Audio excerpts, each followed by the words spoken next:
चलो देखते हैं क्वेश्चन नंबर ये 4 है। फर्स्ट वीडियो में हमने क्वेश्चन नंबर 3 करा दिए थे। ये क्वेश्चन नंबर 4 से देखते हैं हम लोग। चलिए यही पढ़ते हैं। दिया गया है 2 माइक्रोफेरेड के धारिता के एक चालक गोले को 50 वोल्ट विभव तक आवेशित कर 100 वोल्ट तक आवेशित 3 माइक्रोफेरेड धारिता के अन्य गोले के साथ जोड़ दिया जाता है, तो संयोजन का उभयनिष्ठ विभव एवं ऊर्जा में कमी ज्ञात कीजिए। इसका मतलब क्या हो रहा है कि आपके पास दो चालक हैं। पहला आपका चालक ये हो गया ए, दूसरा चालक हो गया बी। ठीक है, कह रहा है कि 2 माइक्रोफेरेड, पहली जो चालक है इसका जो धारिता है C1, ये 2 माइक्रोफेरेड है और इसके क्या करते हैं, इसको हम 50 वोल्ट तक क्या करते हैं, विभव देते हैं। इसका जो V1 होगा विभव कितना हो गया, 50 वोल्ट। ठीक, दूसरा आपसे क्या कह रहा है, दूसरा ये कह रहा है कि जो दूसरा चालक है उसे 100 वोल्ट तक हम क्या करते हैं, आवेशित करते हैं। इसे हम विभव देते हैं V2 बराबर 100 वोल्ट तक विभव देते हैं और इसकी धारिता 3 माइक्रोफेरेड है। इसकी धारिता कितनी है, 3 माइक्रोफेरेड है। तो कह रहा है धारिता के एक अन्य गोले के साथ जोड़ दिया जाता है। इसको क्या करते हैं, हम लोग जोड़ देते हैं। तो जब दोनों चालक ए और चालक बी को क्या करेंगे, एक पतले तार द्वारा जोड़ देंगे। तो जैसे ही जोड़ेंगे तो चालक ए और चालक बी दोनों का विभव क्या हो जाएगा, समान हो जाएगा संयोजन के पश्चात। जैसे ही दोनों को एक तार से क्या कर देंगे, संयोजित कर देंगे, तो संयोजन के पश्चात चालक ए और चालक बी का विभव क्या हो जाएगा, एक समान हो जाएगा। तो वही पूछा गया है कि संयोजन का उभयनिष्ठ विभव, उभयनिष्ठ का मतलब होता है कि जो दोनों में समान हो, और ऊर्जा में जो कमी होगी, ऊर्जा में कमी का हमें मान ज्ञात करना है।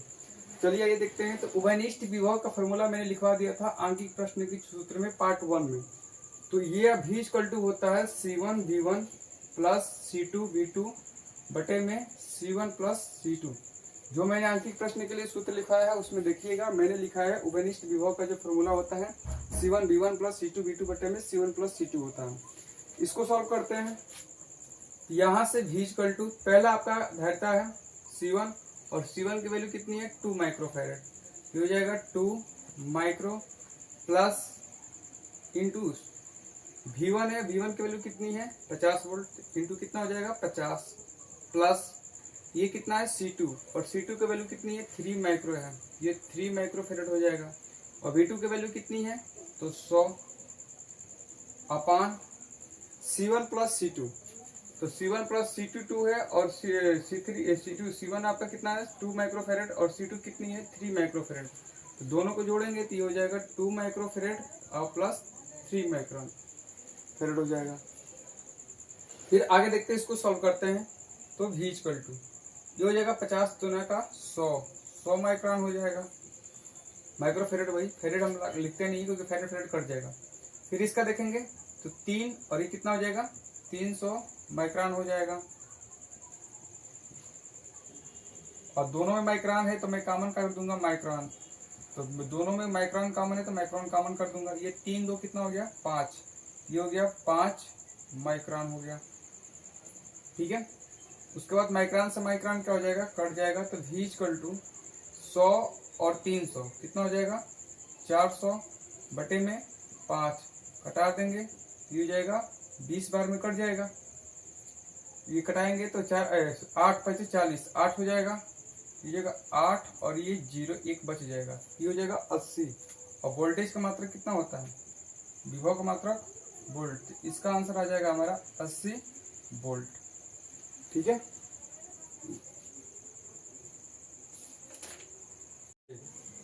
ये तो हम उभयनिष्ठ विभव निकाल दिए, लेकिन दूसरा पूछा गया है कि ऊर्जा में कमी कितनी होगी।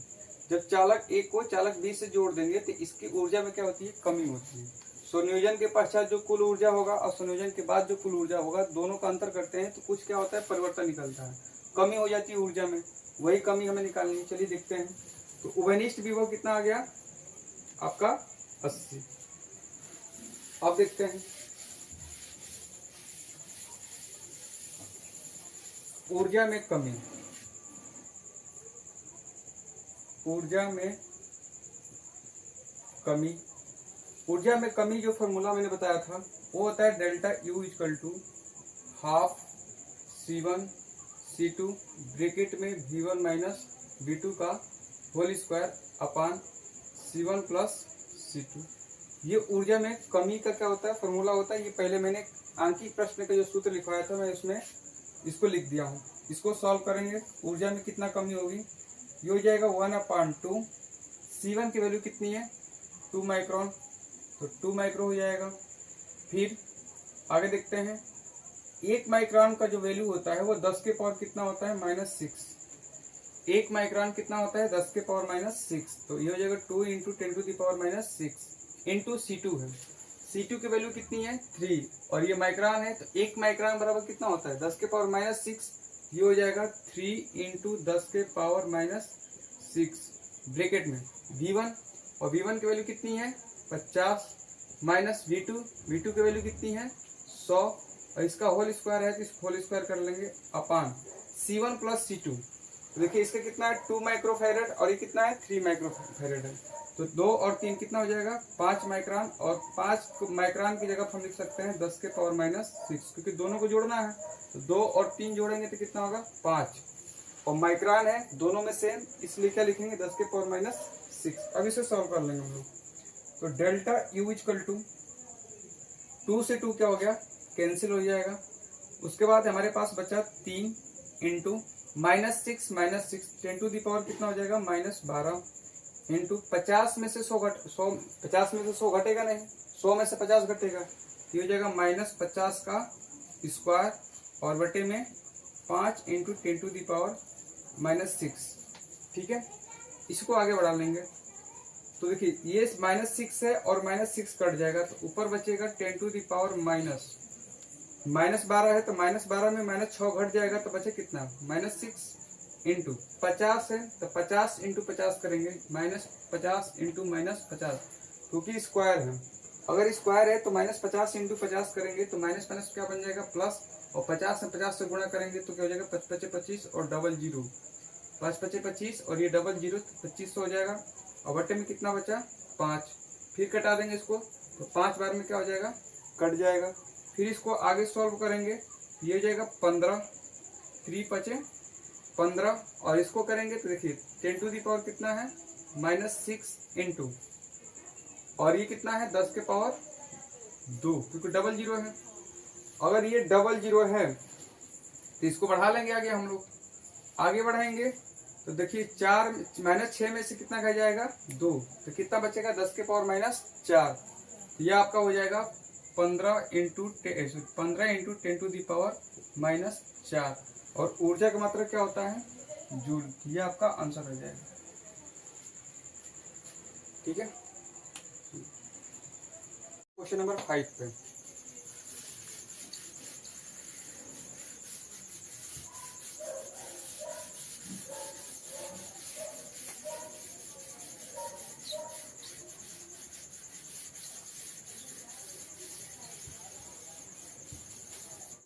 चलिए क्वेश्चन नंबर 5 देखते हैं। कह रहा है एक समांतर प्लेट संधारित्र की प्लेटों के बीच की दूरी, दो समांतर प्लेट संधारित्र है और दोनों के बीच की दूरी डिस्टेंस जो है दिया गया है 0.1 सेंटीमीटर है। यदि संधारित्र की धारिता 2 बार लिखा गया है, संधारित्र की धारिता 0.02 माइक्रोफैरड है, 0.0 माइक्रोफैरड है, तो ज्ञात कीजिए प्रत्येक प्लेट का क्षेत्रफल ज्ञात करना है। यदि प्लेट का क्या हो आकार जो हो कैसा हो वर्गाकार हो, प्लेट जो है वर्गाकार है तो हमें उसका क्षेत्रफल ज्ञात करना है, और साथ ही साथ प्रत्येक प्लेट की भुजाएं भी हमें क्या करनी है ज्ञात करनी है। देखिए हम पढ़ा चुके हैं समानांतर प्लेट संधारित्र क्या होता है, जब 2 प्लेटें होती हैं और परस्पर एक दूसरे की क्या होती है समानांतर होती है, दोनों का क्षेत्रफल और आकार क्या होता है आपस में बराबर होता है, और इनकी बीच की कुछ दूरी होती है, कुछ दूरी पर रखे होते हैं, तो इसे हम बोलते हैं समानांतर प्लेट संधारित्र। जब पहले प्लेट पर हम कोई Q आवेश देते हैं प्लस Q आवेश देते हैं तो प्रेरण आवेशन द्वारा प्लेट B वाले दूसरे प्लेट पर क्या होता है इसी के बराबर माइनस क्या होता है आवेश उत्पन्न हो जाता है, ये समानांतर प्लेट संधारित्र है, ये इसका सिद्धांत है। तो बीच की दूरी हमारे पास दिया गया है, तो कह रहे हैं कि समानांतर प्लेट संधारित्र की प्लेटों के बीच की दूरी, ये जो दूरी डी दिया गया है, डी बराबर दिया गया है 0.1 सेंटीमीटर। तो पहले दूरी का मात्रक मीटर होता है, तो इसे मीटर में चेंज कर लेंगे, ठीक है। यहां से देखेंगे डी इक्वल टू दिया गया है 0.01 centimetre. D equal to 1 centimetre में होता है आपका 10⁻⁻2 मीटर, ठीक है। तो -1 ये और -2 ये कितना हो जाएगा 10⁻³ मीटर, इसकी क्या हो जाएगी दूरी हो जाएगी। उसके बाद क्या है, कह रहा है कि इसकी जो धारिता है C वो कितना है 0.02 माइक्रोफेरेड है। इसका मतलब C इक्वल टू 0.02 माइक्रोफेरेड दिया है और 1 माइक्रोन में होता है 10⁻⁻6, तो ये हो जाएगा 0.02 इंटू 10⁻⁻6 फेरेड हो जाएगा। अब इसमें 2 स्थान पर दशमलव है और इसमें 10⁻⁻6 है, तो इसको लिख सकते हैं 2 इंटू, और इसको 2 स्थान पर दशमलव है तो लिख सकते हैं 10⁻² और 10⁻6, ठीक है। ये फेरेड हो गया। -2 -6 कितना हो जाएगा -8, तो 10 टू दी पावर कितना हो जाएगा -8 फेरेड हो गया। कोई दिक्कत? आगे देखते हैं। आगे हमें निकालना है इसकी क्षेत्रफल कितना होगा। तो समानांतर प्लेट संधारित्र का सूत्र मैंने लिखवाया था, आप देखिएगा जो मैंने प्रश्न लिखवाया था अंकित प्रश्न के लिए, उसमें मैंने C बराबर लिखवाया है A इंटू ε0 बटे में D, जहाँ A क्या होता है तो प्लेट की क्षेत्रफल होता है, D क्या होता है दोनों प्लेटों के बीच की दूरी होती है, और ε0 होता है वो पहले चैप्टर में पढ़ाया गया है निर्वात की वेदशीलता। निर्वात की जो वेदशीलता होती है 8.85 गुणे 10⁻⁻12 होता है।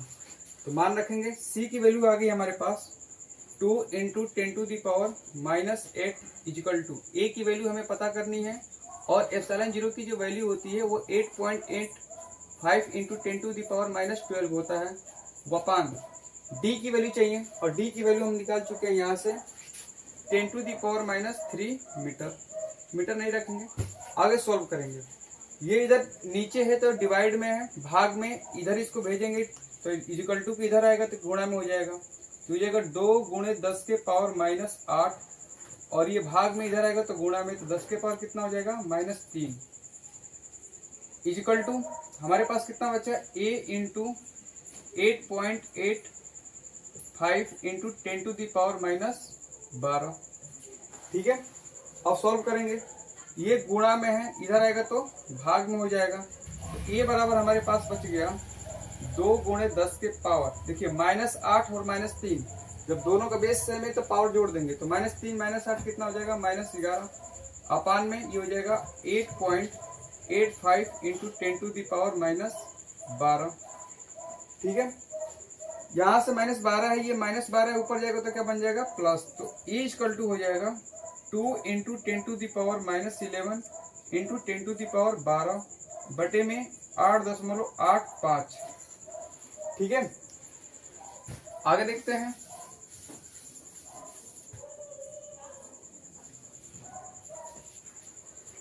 ये प्लस में है, ये माइनस में है, तो घटेगा, ऊपर कितना हो जाएगा, ये हो जाएगा A इक्वल टू, इसको लिखेंगे तो A इक्वल टू 2 इंटू, ये प्लस में है ये माइनस में, घटेगा तो कितना बचेगा 10 के पावर 1, 10 के पावर 1 लिखते नहीं है, बस 10 लिख लेंगे, और नीचे कितना है 8.85, तो A इक्वल टू ऊपर तो 20 हो गया, और 20 बटे में 8.85, नीचे 2 स्थान पर दशमलव है, तो दशमलव हटाने के लिए क्या करेंगे 100 से ऊपर मल्टीप्लाई करेंगे, और नीचे भी क्या करेंगे 100 से मल्टीप्लाई कर देंगे, तो A इक्वल टू इसमें अगर इंटू करेंगे तो ये हो जाएगा 2000, इसको हटाएंगे दशमलव हट जाएगा, हो जाएगा 885 हो जाएगा। यहाँ से हमारा क्षेत्रफल निकल जाएगा। अब हम क्या करेंगे भाग दे लेंगे, तो चलिए भाग देख के चेक करते हैं कितना आंसर आता है इसका। तो हम क्या करेंगे 2000 में पहले तो 5 से कटा लेंगे, क्योंकि 5 ऊपर नीचे भी है 5 ऊपर भी है, तो कटा लेंगे तो A इक्वल टू आपका क्या हो जाएगा, यही से इसको सॉल्व करते हैं। इसको 5 से कटाएंगे तो 5 चौका 20, 400 हो जाएगा। इसको 5 से कटाएंगे तो 5 से कम 5 बचा 3, तो 38 हो जाएगा, तो 5 सते 35, फिर बचा कितना 38 में से 35 गया तो कितना बचा 3 और 7 बचे 35, 177। 400 बटे में 177 में हम क्या करेंगे, डिवाइड करेंगे।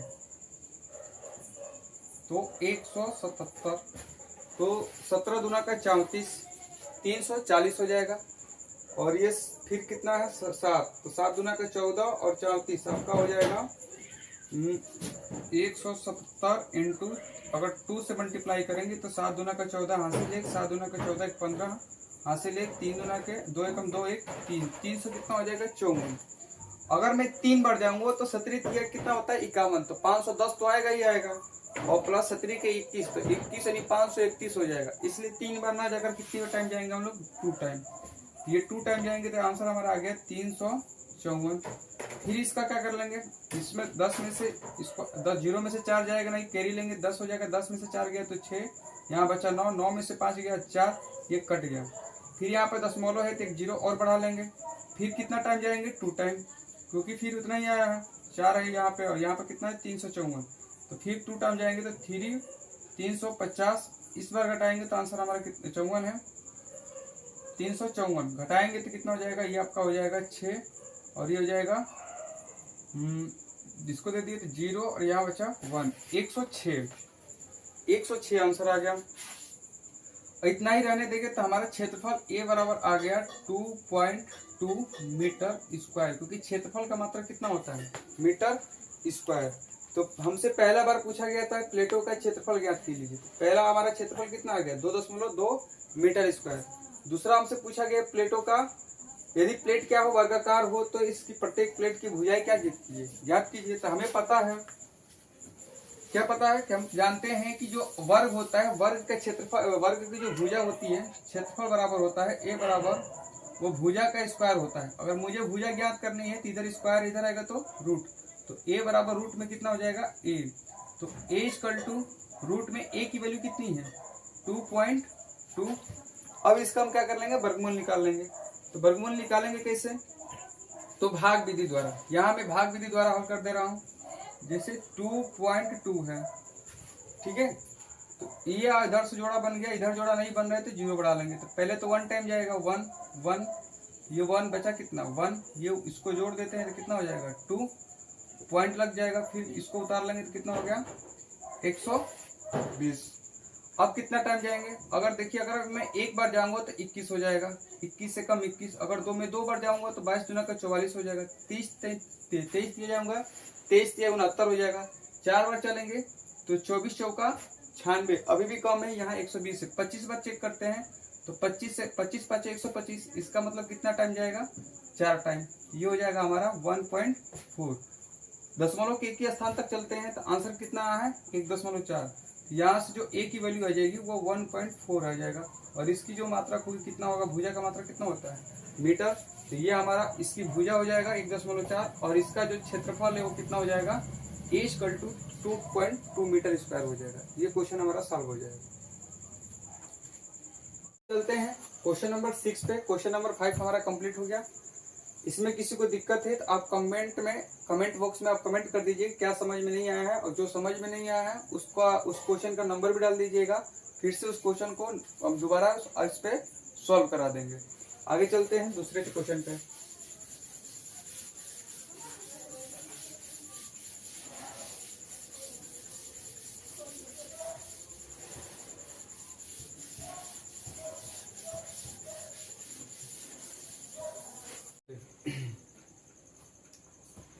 क्वेश्चन नंबर 6 पे हम देखना है, क्वेश्चन नंबर 5 तक करा दिए हैं।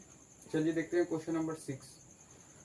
क्वेश्चन नंबर 6 में कह रहा है ये कि 400 पिको फैरेड धारिता के संधारित्र को 100 वोल्ट के विभव तक आवेशित किया जाता है। यदि वायु के स्थान पर अवरक जिसका परावर्तनांक कितना है 5 है कर दिया जाए तो संधारित्र की पट्टियों पर आवेश एवं धारिता व विभवांतर की गणना कीजिए। देखिए जैसे ये समानांतर प्लेट संधारित्र होती हैं, ये प्लेट फर्स्ट होता है, ये प्लेट सेकंड होता है, दोनों के बीच का क्या होता है कुछ दूरी होती है, और इनके बीच में आप वायु भर सकते हैं या कोई परावर्तनांक भर सकते हैं। तो कह रहा है कि 400 पिको फैरेड की धारिता के संधारित्र को, इसकी पहली धारिता कितनी है, पहले से वाई भरा हुआ है तो 400 पिको इसकी धारिता है, और इसे 100 वोल्ट तक क्या करते हैं हम लोग, आवेशित करते हैं। यदि वाई के स्थान पर अवरक K = 5, इस वाई को हटाकर इसके स्थान पर बीच में, दोनों प्लेटों के बीच में अवरक भर दिया जाए जिसका पराविद्युतांक कितना हो, 5 हो, तो संधारित्र की पट्टियों पर आवेश एवं धारिता व विभव की क्या कीजिए, गणना कीजिए। ये 3 चीजें हमसे पूछा गया है। पहला पट्टियों पर आवेश, दूसरा धारिता व विभव की गणना कीजिए। चलिए चेक करते देखते हैं। पहले इसकी धारिता कितना दिया गया है, धारिता दिया गया है 400 पिको फैरेड। तो पिको का मतलब होता है 10⁻⁻12। एक पिको बराबर होता है 10⁻⁻12, और ये हो जाएगा फैरेड। इसको कितने वोल्ट तक, 100 वोल्ट तक। तो V = 100 वोल्ट तक इसे क्या करते हैं हम लोग, आवेशित करते हैं। तो जब आवेशित करते हैं तो यहाँ से Q की वैल्यू निकालेंगे। तो Q बराबर फॉर्मूला मैंने लिखवाया था C × V। तो यहाँ से फॉर्मूला आ गया Q = C × V। तो आवेश की गणना करेंगे, Q = C की वैल्यू कितनी है, 400 × 10⁻⁻12, और V की वैल्यू कितनी है, 100। ये हो गया 100 वोल्ट। तो Q = देखिए 2 जीरो ये है, 2 जीरो ये है, तो 4 जीरो हो जाएगा। तब ये हो जाएगा 4 × 10 के पावर कितना, 4, क्योंकि 4 जीरो दिख रहा है, 10 के पावर कितना लिख सकते हैं, 4, और पावर में कितना है, 10⁻⁻12। अब ध्यान से रखिए, ये -12 है और ये +4 है, दोनों का बेस सेम है, तो पावर क्या करते हैं, जोड़ते हैं। तो प्लस के साथ जोड़ते हैं, चिन्ह के साथ जोड़ते हैं, तो इसका माइनस है, इसका प्लस है, तो -12 में 4 ऐड करेंगे तो कितना हो जाएगा, -8। यहाँ से आवेश का जो मान आ जाएगा वो 4 × और इसको घटाएंगे तो 10 के पावर कितना हो जाएगा, -8, और इसका मात्रा क्या होता है, कूलम। ठीक है, यह आ गया 4 × 10⁻⁻8 कूलम। इसका क्या हो गया, आंसर आ गया। दूसरा आपसे ये पूछा गया है कि अगर इस वायु को हटाकर यहाँ पर क्या भर दिया जाए, अभ्रक भर दिया जाए जिसका पराविद्युतांक कितना है, 5। तो याद करिए, मैंने आपको पढ़ाया था कि जब किसी चालक की जब किसी संधारित्र को किसी ऐसे माध्यम में रखते हैं जिसका पराविद्युतांक K है, तो उसकी जो धारिता होती है वो K गुना क्या होता है, बढ़ जाता है। तो जो अभ्रक अभ्रक रख देंगे तो जो नया धारिता उसका CK होगा वो पुराने वाले का कितना गुना हो जाएगा, K गुना हो जाएगा। तो CK अगर निकालेंगे, CK, तो K की वैल्यू कितना दिया गया है, 5। ये हो जाएगा 5 × इसकी धारिता कितनी आ गई है, धारिता दी गई है कितनी, 400 पिको फैरेड, यानी कि 400 × 10⁻⁻12। तो इसकी धारिता C की वैल्यू यही है, तो हो जाएगा 400 × 10⁻⁻12। इसको गुणा कर लेंगे तो CK = 4 × 5 = 20, ये हो जाएगा 2000 × 10⁻⁻12।